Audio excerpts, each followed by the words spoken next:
Half encounter cases को लेकर Allahabad high court ने अब पुलिस को लगाई जबरदस्त फटकार। कहा, दंड अदालत देगी, पुलिस नहीं। इलाहाबाद उच्च न्यायालय ने अपने एक फैसले से उत्तर प्रदेश पुलिस के पूरे तंत्र को ही कटघरे में खड़ा कर दिया है। वैसे यह आदेश केवल उत्तर प्रदेश ही नहीं बल्कि पूरे देश की पुलिस व्यवस्था के लिए चेतावनी वाली घंटी है। न्यायमूर्ति अरुण कुमार देशवाल की एकल पीठ ने पुलिस मुठभेड़ में अभियुक्त को गंभीर चोट पहुंचने के मामलों में 6 सूत्रीय सख्त दिशा निर्देश जारी करते हुए साफ कर दिया कि कानून से ऊपर कोई नहीं है। आदेश में ये भी स्पष्ट किया गया कि यदि सर्वोच्च न्यायालय द्वारा तय दिशा निर्देशों का उल्लंघन हुआ तो जिला पुलिस प्रमुखों पर अवमानना की सीधी तलवार लटकेगी। यह फैसला उस समय आया है जब उत्तर प्रदेश में तथाकथित आधी मुठभेड़ यानी हाफ एनकाउंटर का चलन पुलिस की पहचान बनता जा रहा था। न्यायालय ने 2 टूक शब्दों में कहा कि प्रशंसा, पदोन्नति या सामाजिक माध्यम पर वाहवाही के लालच में किसी भी पुलिस अधिकारी को न्यायपालिका की भूमिका निभाने की छूट नहीं दी जा सकती।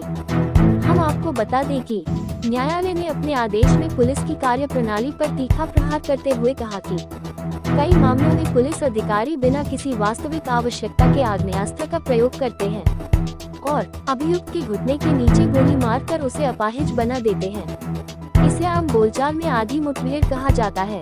यह न तो कानून है और न ही न्याय, ये सीधा सत्ता का दुरुपयोग है।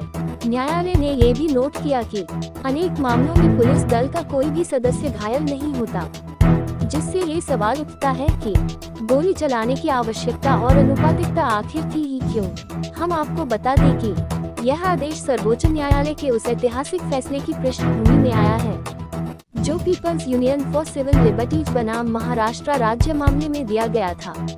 उस फैसले में मुठभेड़ की स्वतंत्र, निष्पक्ष और प्रभावी जांच के लिए विस्तृत दिशा निर्देश तय किए गए थे। इलाहाबाद उच्च न्यायालय ने अब पुलिस के लिए स्पष्ट रास्ता तय कर दिया है। यदि किसी सूचना के आधार पर पुलिस मौके पर पहुंचती है और मुठभेड़ होती है जिसमें पुलिस की गोली से अभियुक्त या कोई अन्य व्यक्ति गंभीर रूप से घायल होता है तो उसी थाने या पास के थाने में प्राथमिकी दर्ज करना अनिवार्य होगा।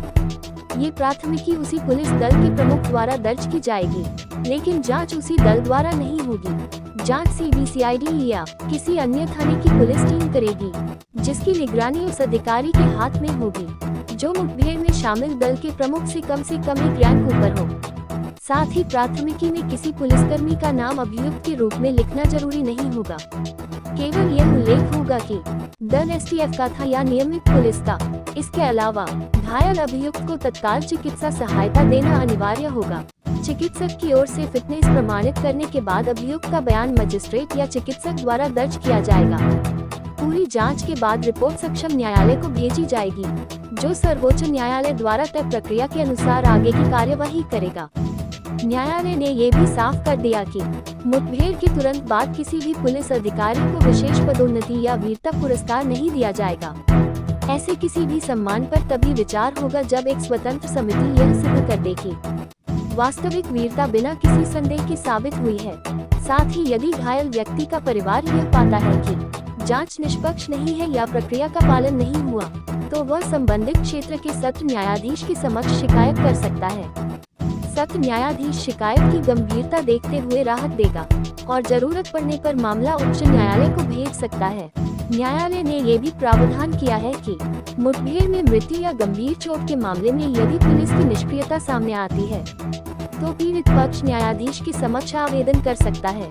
गंभीर उल्लंघन की स्थिति में जिला पुलिस प्रमुख के खिलाफ अवमानना की कार्यवाही शुरू की जा सकती है।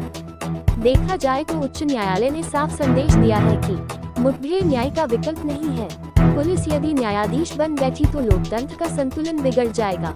यह आदेश पुलिस को उसकी असली भूमिका याद दिलाता है।